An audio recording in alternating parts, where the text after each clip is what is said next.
As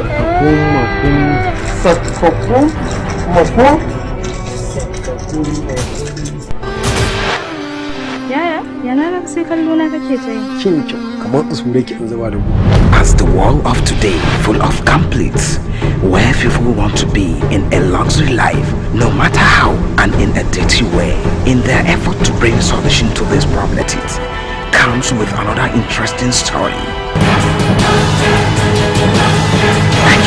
The Room of Darkness. Mai aikin nan ya kamata a gyara mata daki a gidan nan ta iya kwana a gidan.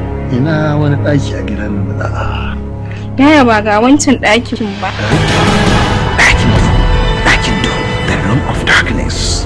Room of Darkness is the story of two young men. Sakakon mako. Dakin, the Room of Darkness. Sai shiga gari kawai. Tun kin shiga kina da gun da ya wuce miki nan ne? Zai tuna ba matar auren ka bace. Saboda kada in ƙara ganin ka a gurin ta idan kuma na ƙara ganin ka wallahi sai na sa an daure. The Room of Darkness.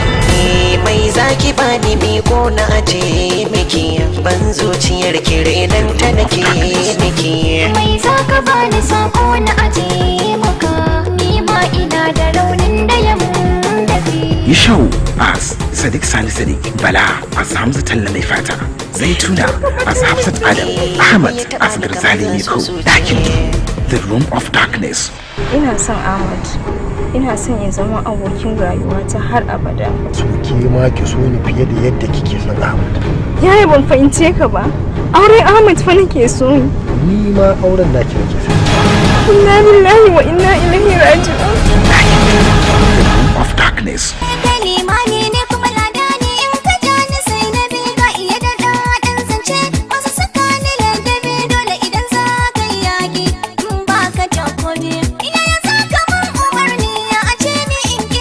The Room of Darkness.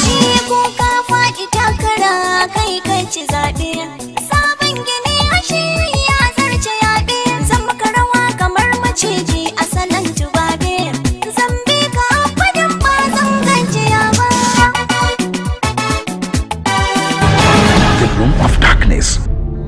Daga yau sai yau kar ka ƙara takura mata. To in dai za ta ci gaba da kawo samari cikin gidan nan ba zan kyale ta ba dole sai na tsayar mata saboda ba zai yiwu ba. Saboda me zaka hana ta dinga kula samari akan wani dalili? Saboda ina so in aure ta.